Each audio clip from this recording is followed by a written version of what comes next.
there was more time, so we could get into so many more of these things. But before you leave us, one thing that I would like to hear you touch on is what the president had to say about hate speech. And he talked about plans on to use people's IP addresses to track them down and clamp down on hate speech as is done on social media and so forth.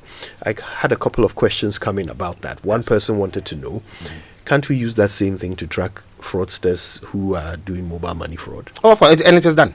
It is done. In fact, one of the things that national security touts a lot when you engage them is that they've been able to bust some of these gangs through such monitoring. So it is something that is there, except that it's not broadcast.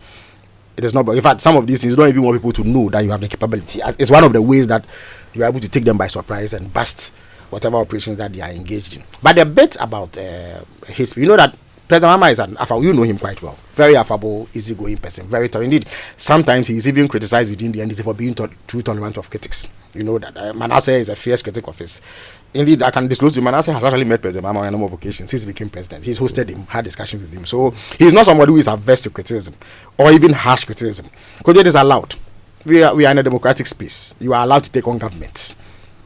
It may be pleasant. In fact, the guarantees to free speech exist because the framers of the constitution were aware that there were those who will engage in speech that is not pleasant, and those of us in power should not have the ability to go after people because they've said things that we don't like within the confines of the law. But in a situation where somebody says that I'm going to kidnap the president, kill him and behead his wife, clearly that is not free speech. That is a huge threat on the life of an individual. Forget about the fact that he's even president. On an individual, because if somebody threatened you, the person should not get away with it simply because there's free speech. So it is, and there are people who make allegations that border on national security. For instance, they say that this person is brandishing these sophisticated weapons and is going to engage in this sort of crime. Going after such a person to help you establish how he came by that information, exactly what is going to happen, is not in itself wrong. What should not be countenanced is a willful abuse of people's rights, to deny people. For instance, that's why I have been a bit surprised by the ruling of the circuit court judge in the Abronye matter. Abronye is known for his propaganda and all that. I mean, I doubt if there's anybody who takes him seriously in this country. He makes wild claims that are false.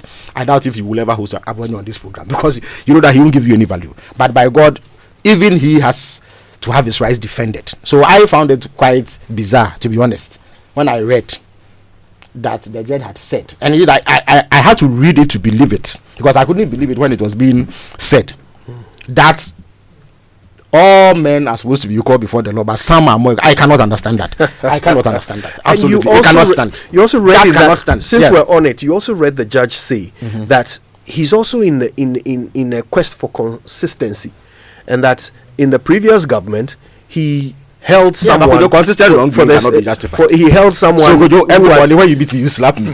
So when you beat me, you must slap me. It is not justifiable. I understand the position of the judge. We are all desirous of sanitizing the space, ensuring that people do not abuse the frontiers of free speech to foment trouble. For instance, if you have a whole MP go on radio and declare that accounts should attack FS, that clearly is not acceptable. So you cannot say that in the past somebody was denied bail, so a similar thing should be done to somebody.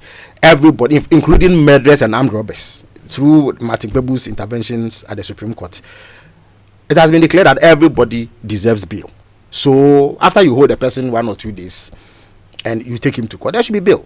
Of course, if the judge had said and left it at that Abronye is a flight risk, because already he is claiming that he wants asylum in some members, so he's a flight risk, that is an acceptable rationale. Even then, it has to be done in a way that does not seek to abuse his right. But to say that he's not equal before the law, indeed, everybody is equal, from the president to the cleaner at multimedia. We are all equal before the law. So I think that one is problematic and something needs to be done. I am aware that there are efforts to ensure that is corrected, and that it does not become the basis upon which he sells, despite whatever he says that. What are these efforts? Is the executive going to intervene? Oh, of course, the police is the one doing the prosecution, but you do know that the Attorney General also can at any point intervene and take over the prosecution. So I'm aware that the Attorney General is making efforts to ensure that bail is granted to Abronye, despite the undesirable nature of his commentary over the years. There's so much more we need to talk about. But I would have loved to go on and on. Unfortunately, time is not. But